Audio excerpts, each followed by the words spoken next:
All right, so we are on week 5 of the Violence Interrupted seminar series. I can't believe the whole month has gone and we're actually on the last seminar. It's quite exciting, but quite upsetting at the same time. So for those of you who haven't watched anything yet or don't know what we're doing, 6 weeks ago, I was speaking to a practitioner friend of mine called Gwenton. We are both in the serious youth violence sector. We have both been practitioners for 10 years plus, working with high risk individuals around violence in the community and within the prison system. And we were just fed up of what was going on. I think there had been 7 stabbings and 1 murder over the weekend. And we just wanted to do something. So I spoke to another friend of mine, Iles, and came up with the Violence Interrupted seminar series, which is more about spreading information and advice and looking for solutions around violence reduction within the UK. Now, for those of you who don't know, my name is Whitney Iles. I am CEO of an organisation called Project 507. That's probably Kenny trying to call me. CEO of an organisation called Project 507. We do a lot of work around violence within the criminal justice system and in the community, looking at ways to develop solutions and reduce violence. I have been working in the field for the last 13 years with children and young people. Therefore, all the work that we do on the Violence Seminar Series, it's speaking about the under 25 population, under 25s and not under 21s or not under 18s, because we're looking at it from an adolescent development perspective. So, you know, your adolescence doesn't really stop until you're 25.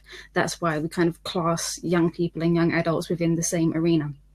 So for the last 4 seminars, we have looked at violence, trauma, knife and gun crime, prison and punishment. And for tonight's theme, we are going to be speaking about joint enterprise and life sentences. And already my Twitter and my Facebook and my phones have been going crazy because it seems to be a subject which is hot on everyone's lips at the moment, and it's something that, you know, a lot of people are passionate about. So we'll go into what joint enterprise is more thoroughly in a little bit. Before I do start though, I do want to make sure that, you know, people are aware that we're, you know, coming at this from a very compassionate angle. But we do not wish to undermine any of the parents or the siblings or the families and loved ones or friends who've had loved ones murdered. We have had, you know, quite a few young people murdered on the streets of London this year, or over the last few years as well. So it's not about undermining any of that pain or any of that loss. We are very aware of that. And what we are looking to do is to, you know, look at ways that we can reduce violence. And we have to, you know, look at what systems create violence in order to find real, true solutions. So with that being said, I seem to have lost my guest, and I have another guest that I think is ringing off my phone right now. So I'm not quite sure what to do. I'm just going to keep speaking. And I'm going to hopefully wait for Ebby to come back so she can introduce herself and say a little bit more about, you know, joint enterprise and what she's been doing with Jengba. I'm going to pause the recording there though until they come back. All right. I paused while you were gone.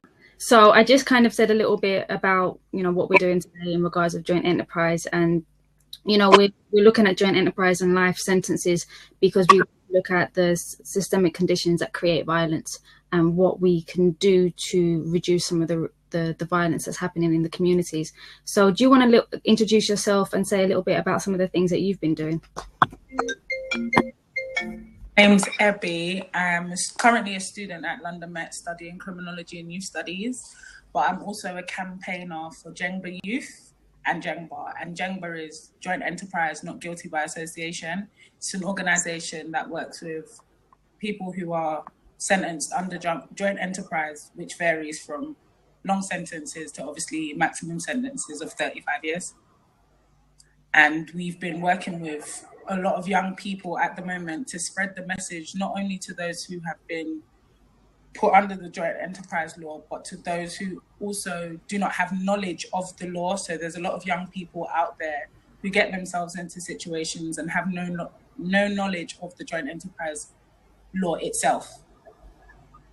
So let's just hang on. I'm just trying to message Kenny, just so he can just jump online, call off my phone.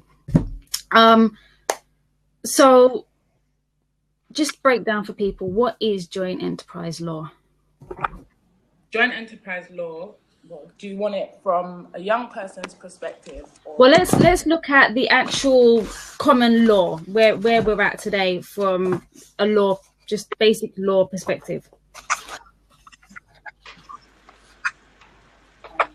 See, we all came prepared with our papers. So I've got it down. I'm using the paper that has been put together by the Bureau of Investigative Journalism. So they did a report on joint enterprise. I think earlier on this year it came out, maybe last year. So their joint enterprise definition is: joint enterprise is a doctrine of common law dating back several centuries that has been developed by the courts to allow for more than one person to be convicted and charged of the same crime. If it can be proved that the participants were working together in some way, then they are all guilty of the crimes committed during the course of their joint enterprise, regardless of the role they played. Unlike crime of conspiracy, in which the offence consists of merely agreeing to commit a crime, in joint enterprise, all parties are convicted of actual offence, for example, murder. So what does that actually mean in real life terms? Well, in real life terms, that basically means that if you associate or affiliate with someone who may or may not, because obviously you're guilty, you're innocent until proven guilty, who may or may not have committed a crime such as murder, you as well have the possibility of going to jail for a maximum sentence, even though you have not committed the crime itself. So what are the kind of, without mentioning any names, are there a few kind of case studies that you could roll off the top of your head where joint enterprise has been used? I presume that in every area within itself, joint enterprise is a subject which has been used to take a lot of young people off the streets, but most specifically Black, Asian, male ethnic groups have been targeted within this, and most specifically narrowing it down to the word and term gangs. So the paper I've got is The Role of Gangs Discourse in Response to Serious Youth Violence and Joint Enterprise Cases, which basically gives it gives academic evidence to show that the law within itself is only targeting a specific group of people, and magically they all fall under the term gang as well. Okay. So we're seeing joint enterprise being used to tackle what London perceives as, gang violence.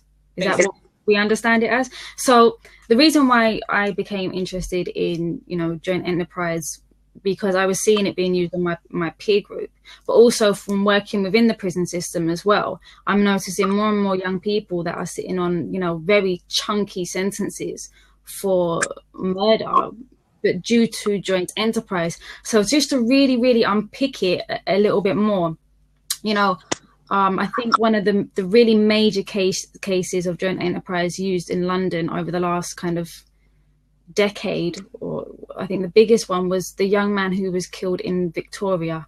Was it Victoria or Vauxhall?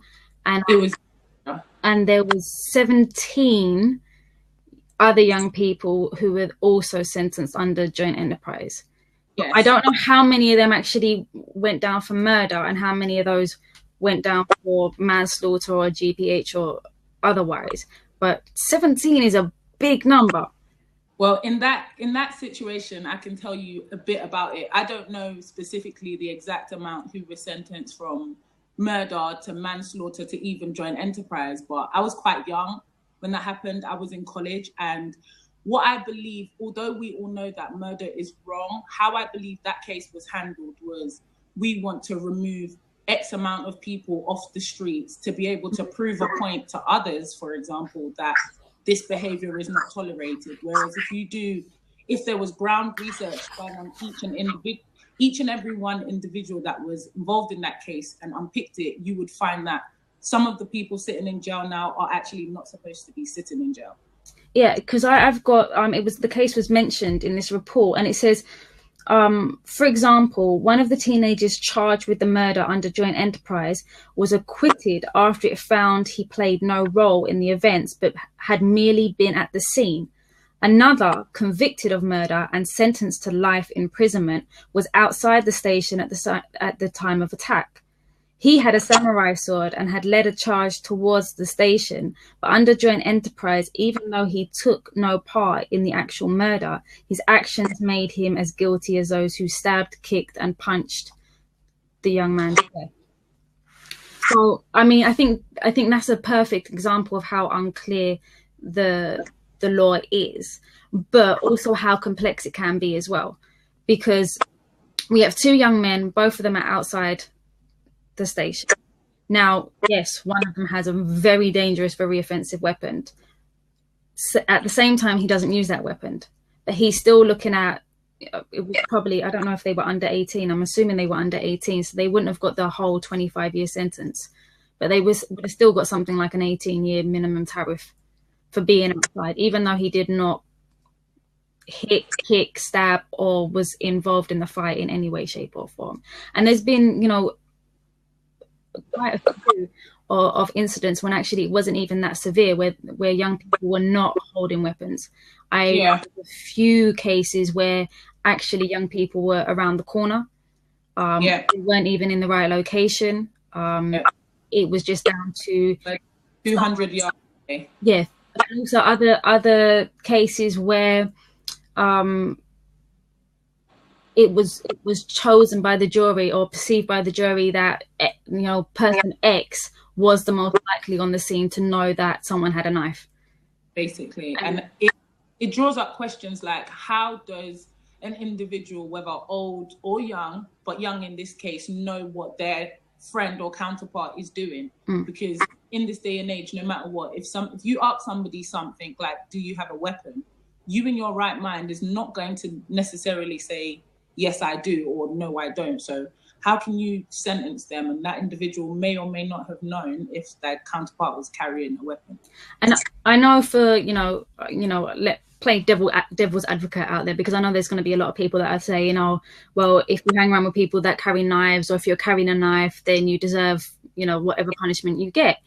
But if we go back to, I don't know if you actually were listening on the second seminar we did with Ariel, who was the clinical psychotherapist, and we were speaking about knife crime, and actually that when a young person is victim to crime or commits an act of violence with a weapon, the trauma of it makes a young person more likely to then go and reenact and do something more serious next time.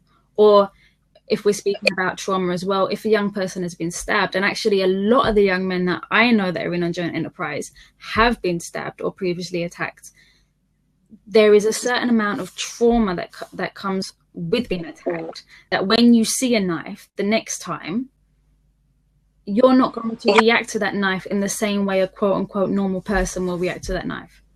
It's proven that most perpetrators of knife crime have actually been victims at one point, because at the end of the day, the way they view things, after you've been stabbed or suffered, you must have a trauma within you. So for them to be sentencing people for trauma doesn't make sense. They're not looking at the underlying root. I don't think they're unpicking every sense of the individual. It's more targeting, again, the whole stereotype of the gang and the whole stereotype of people in groups, whereas we are individuals. And there's also, I think that society needs to start looking at the more overall effect of joint enterprise and what's really going on.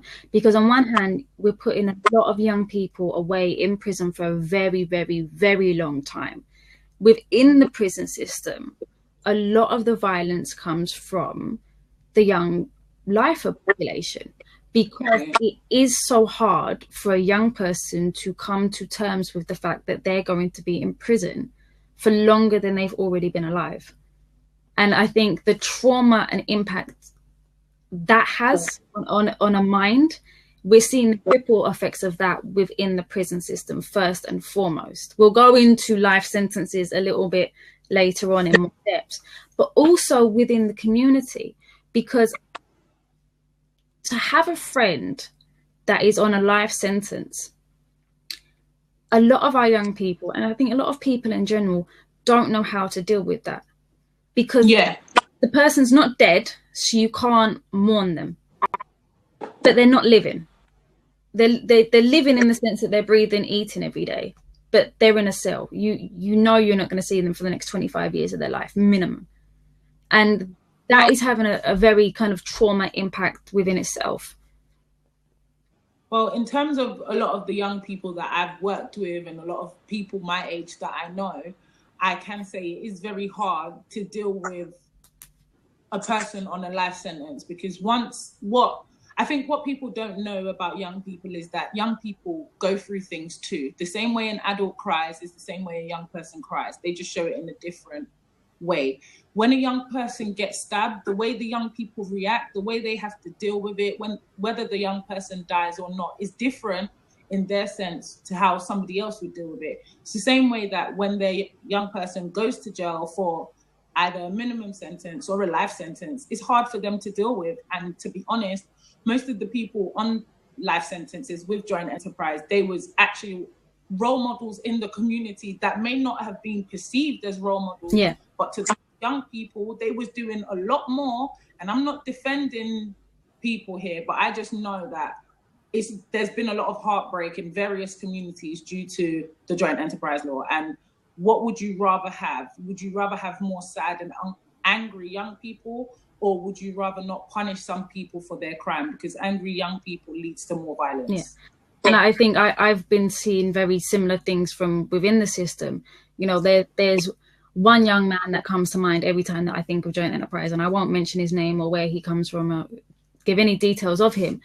But every single prison that I go into, there is at least 3 people that know him and that have been very badly affected by him being put away for life, because none of them believe that he's guilty of the murder. You know, even within the court case, it was someone else had been highlighted for the murder.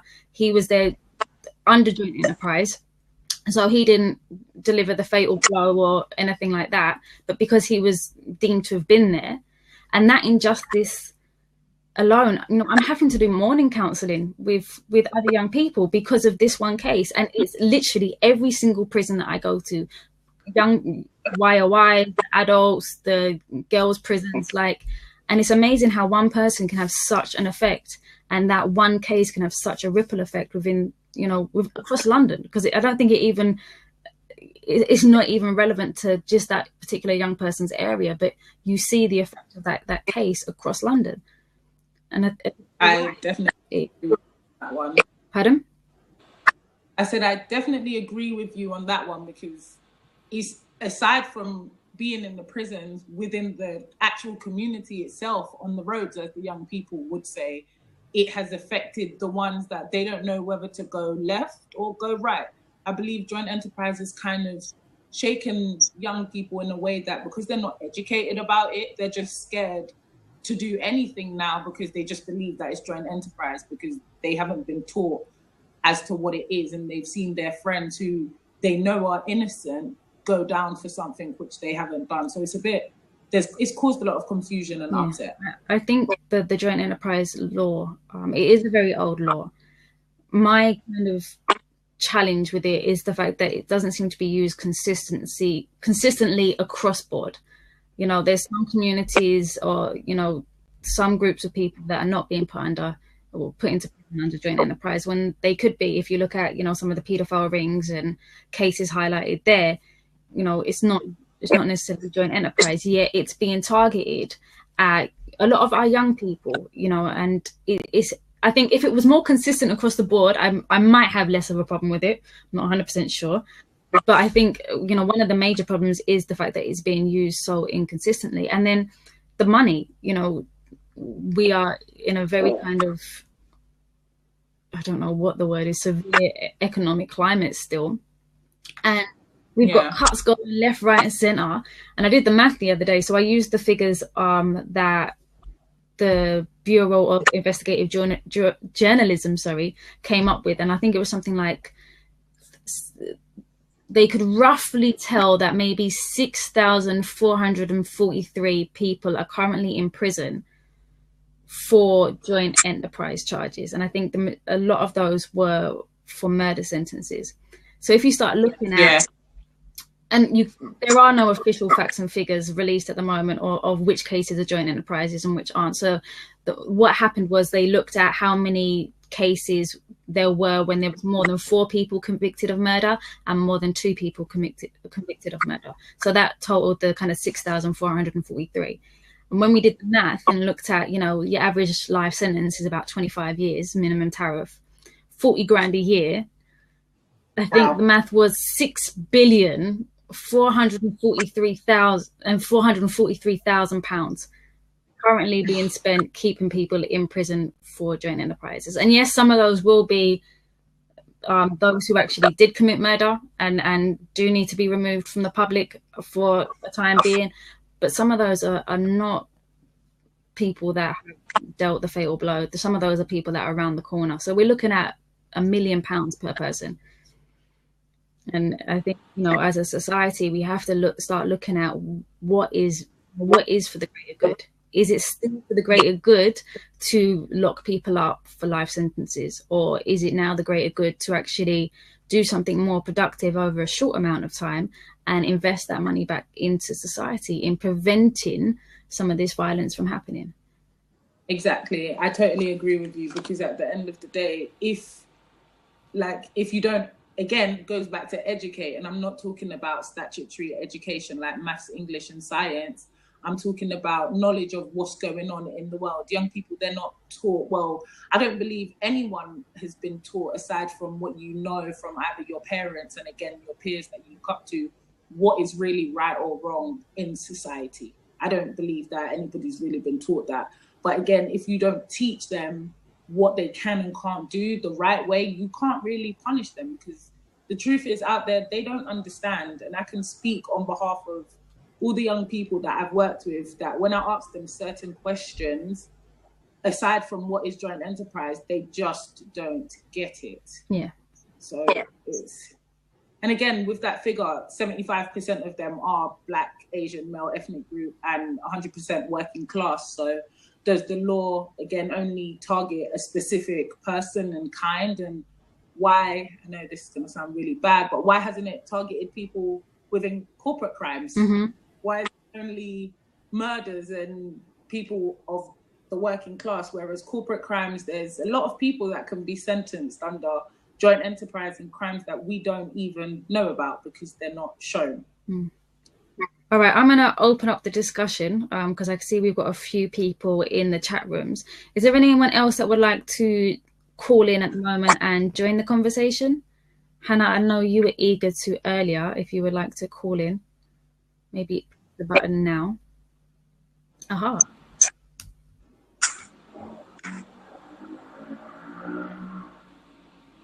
Let's see if this works. All right, it's very dark right, Hannah. There we go. Right. In my room with like very little light. There we go. In the dark. Hannah, introduce yourself and bring yourself into the conversation. Hi everybody, my name is Hannah. I worked with Whitney for about 6 months this past year. I did a lot of work with looking at crime and justice, and I did a little bit on research for joint enterprise as well.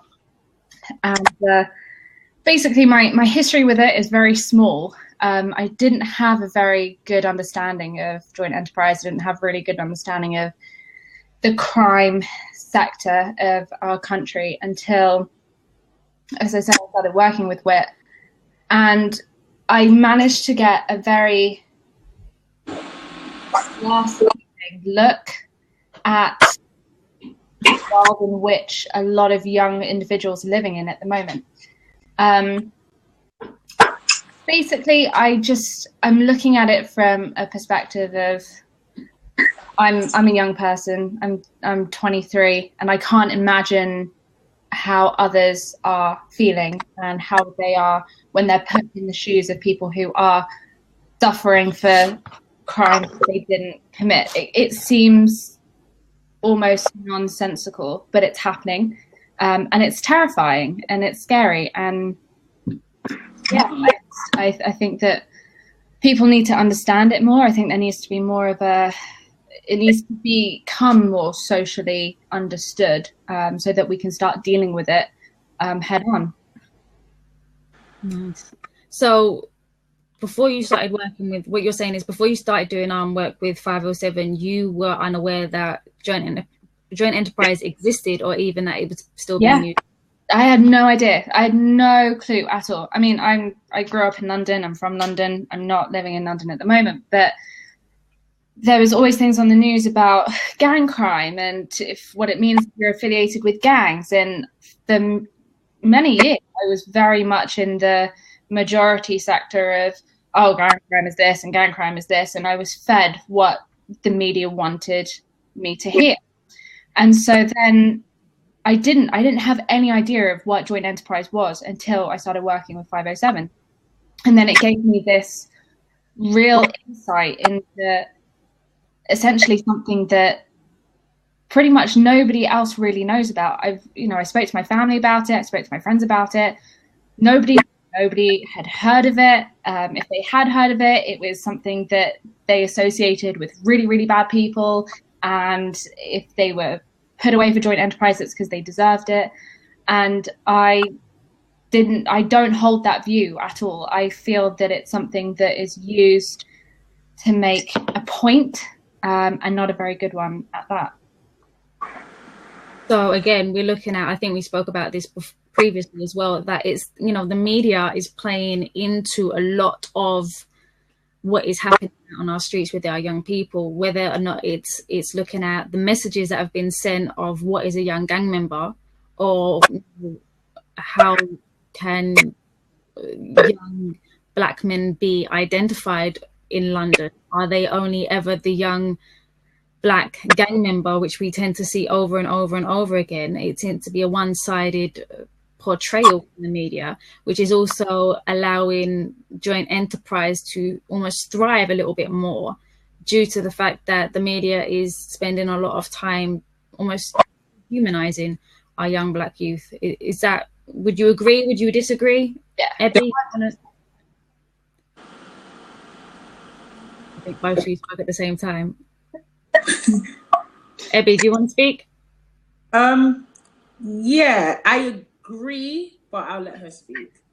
No, I was just going to say it just from my own experience, from when I was looking into it, the sensationalization of it is scary. It's terrifying that there are young black men, there are young Asian men, there are minority groups who are essentially serving the better part of their existence in a prison for something that they didn't do, and it is used as a scare tactic.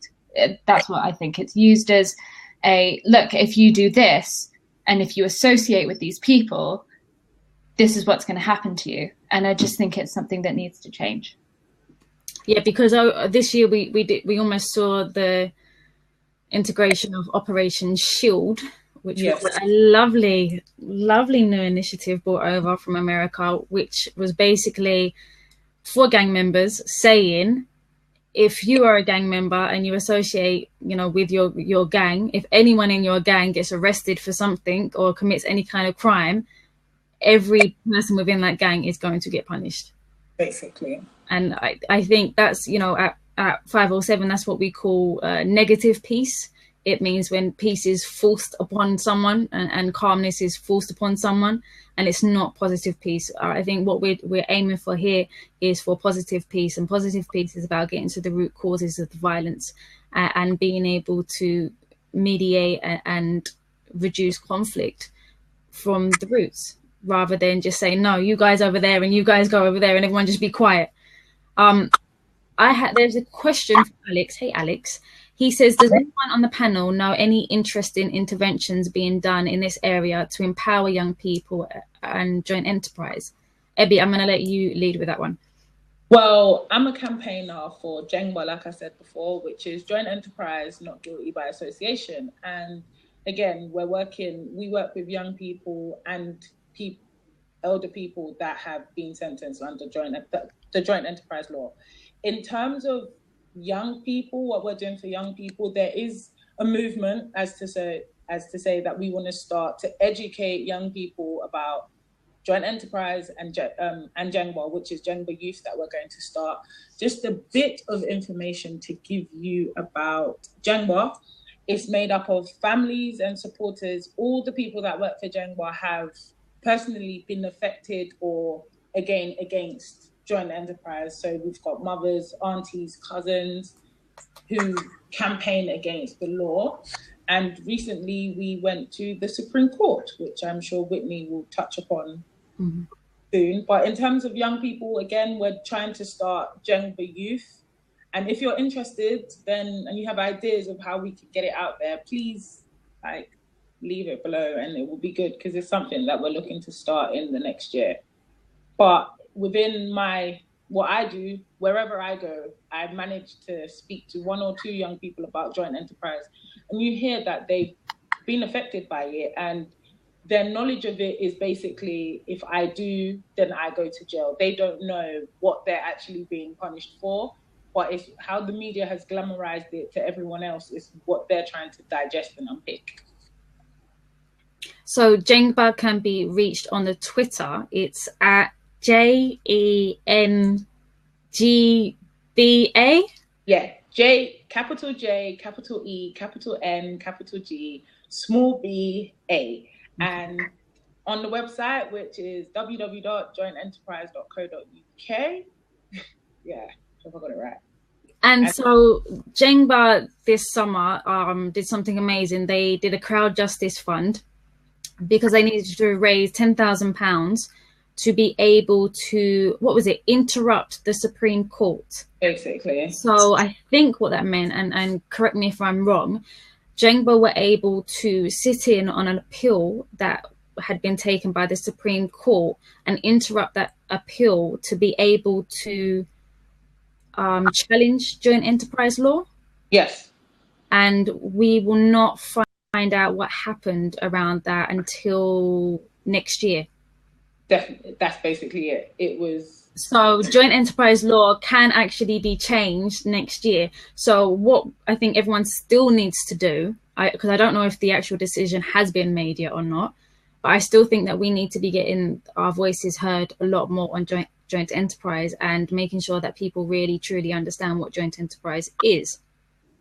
So until, even if the verdict does not go our way, I don't think anyone's going to stop with the campaigning. No, we definitely won't. So yeah, so that's going through the motions at the moment. So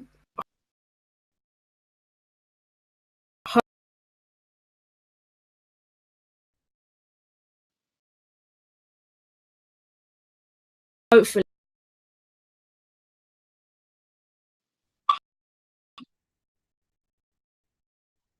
we'll have a nice change of verdict next year, which is going to mean that a lot of people within the prison system are going to be able to reappeal. I think is that what that means? The other thing that we wanted to speak about today is, okay, they're back now. Maybe it was just me that was frozen. So I was just saying, Ebby, that with the joint enterprise change in law, would that then mean that those who are in prison on joint enterprise would then get to reappeal? I'm not sure, but let's be realistic now. Even if they did reappeal, do you really believe that all of the 650 of them would be released? Well, so is the 650 the under 25s? But I'm sure there's more. And the good thing about this campaign is every day this campaigners receive names. Even when they came to my university, there was a young man whose name was given to us who, funny enough, was already on the system, but that was brought forward by a cousin. So at any time you can contact Jengba or myself, and names of people will be put forward. So there is help that can be provided. If they will all win their appeals, that would definitely make me happy, but I can't 100% guarantee that. But I mean, even today, I was looking on the Met Twitter before I came onto the Blab, and there was another 13 young men charged for one of the murders that happened recently in the last month. So there was a 17-year-old killed, and there has now been 13 people charged for that murder. So they're all in the criminal justice system at the moment. Going to go through the court system and have that be processed. So it's looking like that 650 might go up before the end of the year, or before we hear any verdicts from the Supreme Court. So the other thing that, you know, I really wanted to speak about was life sentences. Now, myself and Ebby, we were at the Youth Justice Board convention over the last week, or last week actually. It's Monday today, aren't we? And I know you didn't go to it, but I actually went to a seminar there. And it was two professors over from Europe, and they were both professors in law or in criminology. And what their passion was the juvenile criminal justice system across Europe. And they had some really, I think, cool views. You know, they've done a lot of research around Europe, especially Western Europe, on how Europe deals with young people. And, you know, one of the first things that they spoke about was the fact that they didn't separate the under 18-year-olds and the over 18-year-olds. And they considered juvenile justice as it could be anyone up until the age of 21, and in some countries up until the age of 25, because they were focused on from an adolescent development point of view. Yeah. Kenny, I think I've just seen you pop up, so call in whenever you feel like it. So they were dealing with adolescents and also saying that they found it more beneficial for a young person to enter the criminal justice system and stay in the same prison until that sentence had been finished. So you had young people that were 18 coming in and or 17 and staying in the same prison until they were 25, 26, because it did more for lowering reoffending rates and rehabilitation than moving a young person around from establishment to establishment. Now, Kenny, I'm just going to give you some time to introduce yourself and speak about some of the amazing work that you've been doing. We've just had a very long discussion about joint enterprise and its effects, what the law is, some of the cases that are in the criminal justice system at the moment, with what Jengba's doing with the Supreme Court, but also the ripple effect that joint enterprise has on the community. So I'm just going to hand it over to you. Are you there? You still there? That's all right. So just say a little bit about yourself. You can say as much as you want, as little as you want. My view on joint enterprise. Is that it? Literally. But yeah, joint enterprise. First of all, apologies. Obviously, I've had well, yeah, sad. Can we see your face? We can see your chest right now. Introducing myself and what I think about joint enterprise. Is that it? Yeah.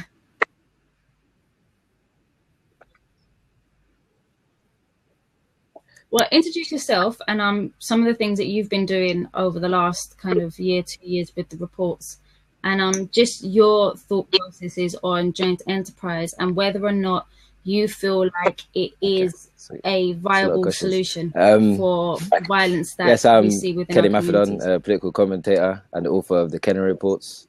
And the Kenny Reports is basically a publication that raises awareness about the issues affecting young people and deprived communities. I've been writing them for the past 4 years. Each I've done 3 so far, and all 3 of them talk about different topics. The last one in particular, one of the chapters was about crime, and a large part of that was on joint enterprise. Was there other question?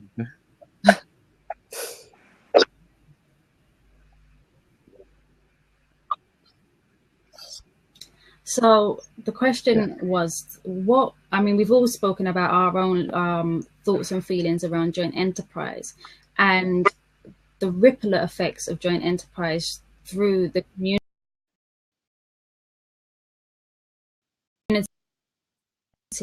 and violence within London or across the UK, especially in regards of young people.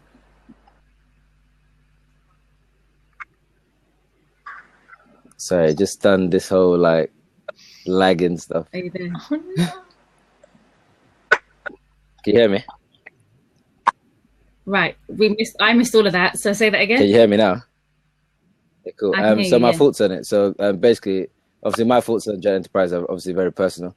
I think that it can bring justice, obviously, as you've seen with Stephen Lawrence or Ben Kinsella, those kind of cases. But at the same time, someone who's sort of been a victim of joint enterprise in terms of being arrested and charged for murder and other crimes alongside my friends, and obviously been falsely charged in the first place.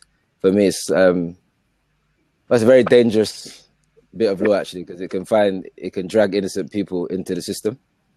And obviously, I know based on doing research and looking at other people's research that it's very dangerous in the fact that a lot of times police, and particularly Trident, are using it as a tool in order to arrest and charge large groups of people in order to get them to go quiz evidence on each other.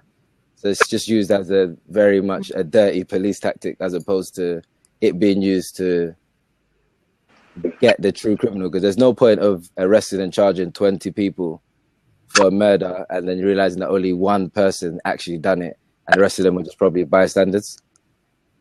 Sorry. So for me, it's very it's a slippery slope, and it definitely needs to be reformed.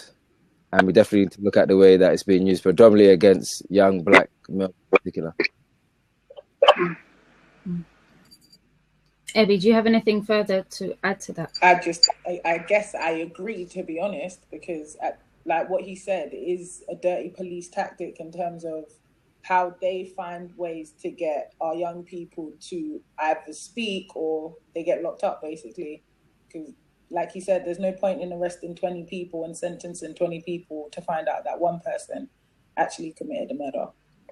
Yeah, and also just quickly add to Ebby's point, the problem is that I'm not saying it shouldn't exist, but also victims of crime have also said that actually they want to get justice. They want the right people to be found guilty, not just people who were just there, didn't do anything.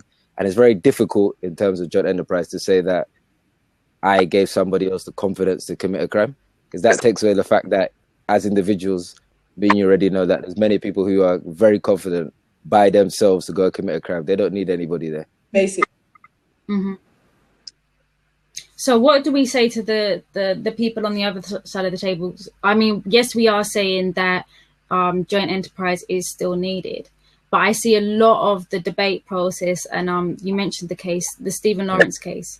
So I think a lot of the counter argument is that joint enterprise is a good law. Oh, look at what happened with Stephen Lawrence. So in those debates, what is the kind of counter argument? And of course, I mention those cases specifically because then it can be one-sided. It can be used to find justice, of course, but at the same time, most of the time it's used inappropriately and unjustly against particular groups, and that's my point. So it can find justice, at the same time it can drag innocent people into a system that they don't need to be in. And judges have also argued that in cases of murder, you've got people getting 30 years who weren't even there, had no clue. It's crazy. So then what is the solution then? If we still need joint enterprise, but joint enterprise is being misused, what is the solution that is then needed? Well, I guess in terms of secondary offenders, secondary liability, then there needs to be this whole intention to actually participate, not just by being a bystander or arguing that you knew somebody was going to do something. That is very hard to prove.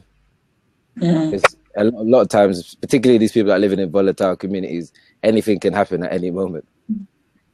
And and even if you do tell people, we won't charge for joint enterprise, but come forward. That's a whole different debate about coming forward and whether police are actually going to protect you, and in terms of the actual dangers you'll face by coming forward. So that's already a problem with the police. Even if people do come forward, what protection are they guaranteed? Yeah. So in a lot of communities, people are not going to come forward. And a lot of those communities that people don't come forward are very likely to be affected by a lot of joint enterprise cases. Mm-hmm. Ebby, have you got anything to add? In terms of a solution, although I keep banging on about it, but it is, again, nothing about education. There needs to be education in terms of the young people, but then our police, our community, our people in politics, they need to understand what young people go through in order for them to be able to charge them for certain things, because like he said, and like's been said, joint enterprise only targets a specific type of community or specific type of area. So maybe if there was knowledge and education within those places and in terms of how to handle people from those places, there would be justice being served in the right way. And Hannah, I want to bring you in as well, because you were coming at it from a very kind of almost outsider's point of view of something that is still very new to you, and now you understand it, you're quite passionate about it. What do you feel like needs to be done for, you know, people like yourself that have no understanding of joint enterprise? You know, what can the people that are almost kind of outside and not affected, what can I have to do? agree with Ebby. It's about education. For me, it was about education. It was about getting the opportunity to learn about it. We don't have the opportunity to know about, you know, our laws unless we choose to do so as part of an A level or a GCSE. We're not getting fed the information that we need to in order to make our judgments based on what's being provided. For me, I think the way that I look at it is that, you know, I'm at university at the moment, and the other day I was in a class and we were talking about prisons, and the guy next to me goes, yeah, but prisoners don't have human rights. They gave that up when they committed their crime. And I was just like, whoa, let me see you outside. But for me, it's just like, you make judgments based on what you're given. And if we're given one-sided bits of information, then we're going to end like me 8 months ago, still believing that it's the right thing to do because that's what the government says is the right thing. Whereas now I'm kind of on the other side of it. I'm seeing that by learning about it, where the flaws are, and until we can put it into that perspective, it's going to be the same going around in a circle of, okay, it's bad, how we can sort it out, but this is what we're going to do. It's not being done. Okay, let's go about it in a different way. I think we need to change the system. We need to change the script. And Ebby's right, education is the best way of doing that. Right. And then, so one of the other kind of things that we were just starting to talk about was sentencing. So I was mentioning previously that I was speaking to 2 professors from Europe last Thursday. And one of the topics they were talking about was the fact that in the criminal justice system, a lot of the criminal justice systems across Europe, they focus on juveniles as the under 21 population, and in some cases under 25. And they don't have the same split as what we have in the UK in regards of, we have the kind of 17 and under, and then the 18 and plus. And the 18 plus crowd can be kept with the adult population within prisons. And what they were saying was actually, it was proven to be more effective across Europe to have the youth courts work with young people and young adults up until the age of 21, and to then sentence those those between the ages of 18 and 21, and in some cases 18 and 25, the same way that they would sentence the children and the real young people. So the 21-year-olds, even if they had committed homicide, they were getting lesser sentences because they were getting the same sentences as if they were, 17, 18. And actually what they have started to prove was that by treating adolescents as adolescents, they were reducing crime across the board within a lot of countries. And I'm going to do a little bit more research on this and put an actual piece of writing out. But I found that as very interesting, because crime across the board, if you look at the peak age of offending, in most countries it tends to be either early 20s, some countries later 20s or like mid 20s. But by the time someone's 30, the criminal offences and offending behaviour tends to lower anyway. So there is this whole argument about, why are we sentencing children and young people and young adults to such crazy long sentences, and are these sentences effective? I said to them as well, I mentioned joint enterprise to them, and the fact that we do sentence 19 and 20-year-olds to 30 years. Yeah. And these professors said it was cruel and inhumane. And if we look at the criminal justice system in the UK, if you look at those on the longer sentences, you can't do open university until you're on your last 6 years of a sentence. So you can do a sentence plan, I think, probably in the first 5 years. And then you've got a nice 10, 15-year gap before you can even start doing your open university to get a degree. So question to the panel, do you agree that, life sentences are fair or that are productive and useful, and that's the sentence that are needed? Or do you feel that life sentences should be scrapped, or do you feel like there should be something more in the middle? What is your viewpoint on that? Don't all start at once. No, that's fine. Hannah can start. Why me? Why pick on me? No, no, this is horrible. I don't know. I come from a family of lawyers, and I have a very non-biased view on the legal system for a strange way, but I don't think they're productive. I don't think life sentences are productive in the sense that they're fit for purpose. Whether there are some crimes that need life sentences, that's not for me to decide. But when we're speaking, the legal age that a minor can go to prison is 10 years old, like in the UK. That's ridiculous. At 10 years old, I can't imagine going to prison. And having a life sentence put on you for that at that age is something to me that is very counterintuitive. Whether there should be something in the middle, possibly. I think we need to do things better for young people who are in prisons. I think there needs to be more of a way that we can communicate with young people who are facing really long sentences and not just shut them out. So yeah, I don't know. It's tough. It's really tough. I guess I'm next at it. There's no one else. Yep. I don't know where she went missing to. I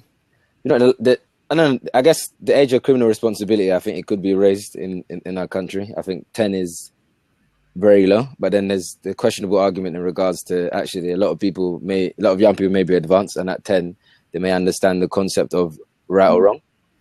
So it's sort of like another slippery slope. But I think it should be increased, because obviously at 10, I think your worldview can only be so much in terms of right or wrong. Life sentences, do they work? I guess prison there's different functions of prison, and one part of it is punishment. The other part of it is the whole rehabilitation. I think because there's not really rehabilitation happening in prison, it becomes ineffective anyway. So even if you are there your whole life, you're not really going to get much out of it. And I think that is the main problem with prison, and the fact that a lot of people who are meant to be in prison should be there because they're a danger to society. And I guess there are a lot of people there who are not. They're just probably there for smoking weed or drug abuse, and therefore they need support around drugs as opposed to be kept in prison, because you know what, they're going to smoke again or do whatever and come back in. And also there's a large population of people in prison who are actually on remand also. And they actually... But I was speaking more so about, the 18, 20, 30-year sentences. Do you think that they are productive? I don't know. The question of productivity depends on the rehabilitation they're getting. And I guess the sentences are there for a reason. And if I said, there should be no more 30-year sentences and it should all be 10, then I guess there's that element of a deterrent there that's needed. And that's why it's so ridiculous, because they don't expect anybody to be doing something so ridiculous in the first place. Okay. And I guess that's the argument, because it's like, cool, if somebody killed my mum, 10 years or 30 years, what would I prefer? I don't know. Why would I want 10 years for? If I don't know nothing about the system, I think them getting 30 years to life does me justice. That's me being an outsider, so I don't know about. But I guess there's no rehabilitation. Whilst they're there for their whole life, they don't get any opportunities to engage with the outside. But I guess that's where the punishment element comes in. Mm-hmm. So the question is very difficult with it because, well, they're like some people you'd argue that they should be left there because they're constantly offending, but then you could argue they're not getting rehabilitation. That's why they keep coming back out and going out and coming back in. And Gwenton in the comments says, long or short doesn't make people change. It's about the support people get once out. And, you know, a conversation I was having the other day was the fact that there's been a lot more evidence now to prove that effective sentences, they have to be a minimum of 6 months in order to get any kind of work done. So there's no point going to prison for like 9 days. Minimum 6 months, but maximum of 5 years. In extreme cases, 10 years, because anything more than and I'm speaking from an adolescent perspective. So I'm speaking at looking at under 25-year-olds, because after 5 years, there's not that much more that can be done. We have to start integrating someone back out into the community in order to continue their rehabilitation. There will be some of the population that shouldn't go out into the community, that they're high risk, but it should be able to be determined within, periods within that sentence. I don't necessarily agree that we put someone away for 20 years and then start looking at whether or not they're going to be, a risk to the public. I would much prefer 5 years with some good rehabilitation and then 10 years. Extreme cases. Yes, I guess on that point, we're living in a country where it's all about, we try to arrest ourselves at the problem. And we believe, and it's a very conservative country with a small c, that they believe that actually putting people in prison for a long time is what works. Yeah. And as much as I may even agree with that evidence, for a lot of people that doesn't sit well. The fact that they know that you're going to give, a potential murderer who's young, a 10-year sentence for an extreme case and rehabilitation, because they don't even trust rehabilitation that these prisons are getting. They rather keep them in there, give them that full sense of security. So that's why I think the difficulty really comes in. And Ebby, there's a question in the panel that I'm just gonna ask you. It says, has anyone on the panel heard of an example where the threat of being convicted under joint enterprise has reduced a person's decision to get involved in a crime? I ask this because many of the people I speak to have not researched the application of joint enterprise, believe that it is good because it sends a message and stops violence. From my perspective, the threat of joint enterprise does not deter violence. Ebby, have you got any thoughts on that? Are you there? No, don't know if she can hear us. I don't think she can hear. She's looking at the screen. Kenny, what about you? Have you heard of any cases where can you hear me? The threat of joint enterprise has been used and actually succeeded? She's back. Yeah, we can hear you.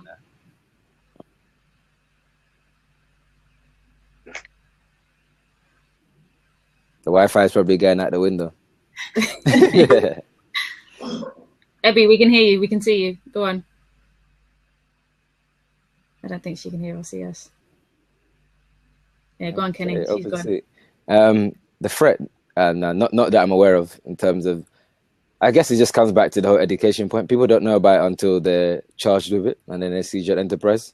So therefore, it's very rare that someone's told me the scenario of they're going to do something and then they heard about joint enterprise and they didn't do it.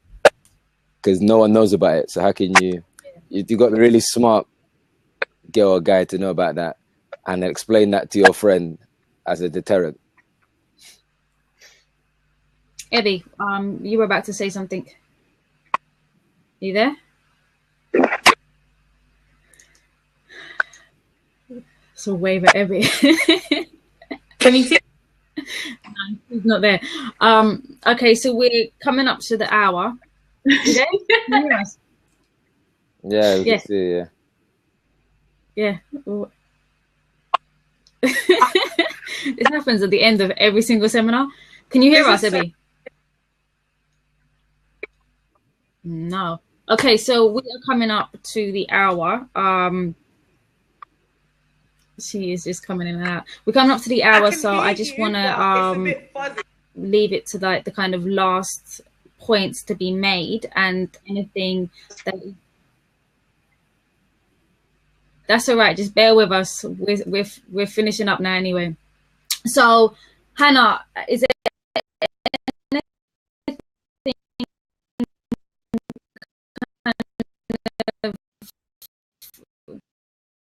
that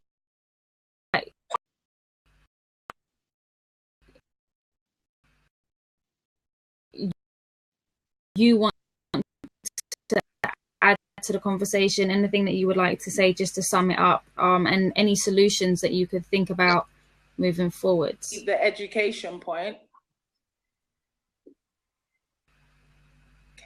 Any of them can hear me. From There's the Eddie. outside. Feedback. Yeah. Yeah. Right. Yeah. All right, Hannah, you there?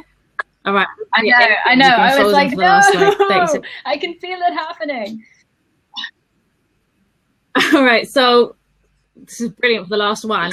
So sum up your thoughts on, joint enterprise, life sentences, anything that's been said over the last 5 weeks, and any solutions that we need to be thinking about moving forward. Is that we need to start making it something that people are more aware of. Not just people who are in a political system, people who can affect the law, but just everyday people. Something that we need to raise awareness of, because it's being used out of justice. It's being used as a scare tactic, and that's something that I think is the biggest thing that needs to be changed. It's the one thing that, if I could change the system, that's what I would change. I would change the fact that people are abusing something that, like Kenny said, it could be something that that could bring justice to certain people, but I just think at the moment the legal system is twisting it to fit what their views are. We're becoming a very dystopian society with regards to joint enterprise. So that's my view, point on it. Thank you. Abby, are you with us? Can you hear? Yes. All right. So your kind of last thoughts on everything that we've spoken about today and solutions moving forward. Well, again, like I said about the answer to that question, joint enterprise does not deter. It only, to me personally, it only creates fear, and creating fear doesn't enforce a deterrence. It just creates fear and makes our young people angry, because what you need to know is what the media puts out there, they only rebel against. What people's perceptions are of them, it's the self-fulfilling prophecy. They only do what it is you think. So if you think wrong, they're going to implement wrong. As a solution, I just believe knowledge, like more people need to be educated in terms of joint enterprise. Our young people need a chance to learn the law before they even get to A level or law, degree level. They need to learn it within the school system so they understand their rights, which may hopefully act as a deterrent, but using joint enterprise is definitely not one of them. And also, where can people find information about Jengba?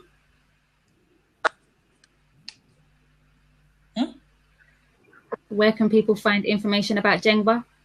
Oh, on the Twitter, which is JENGBA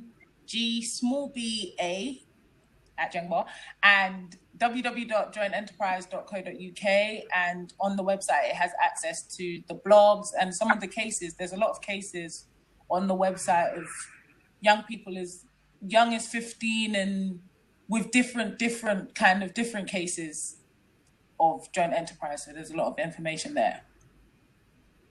Okay, brilliant.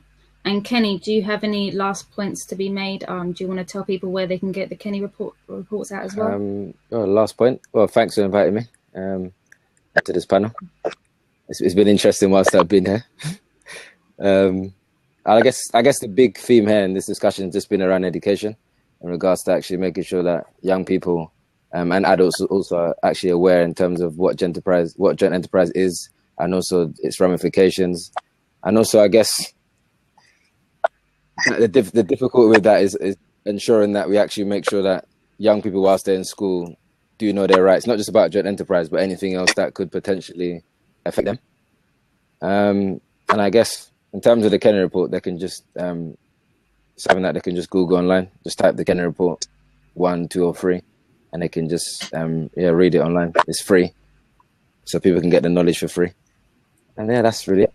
But I think Joint Enterprise, it's good to go on the Jengba website and actually read the case studies and see the cases that are there, and actually work out for yourself whether you think this is brings them out of justice people think it does. That's right.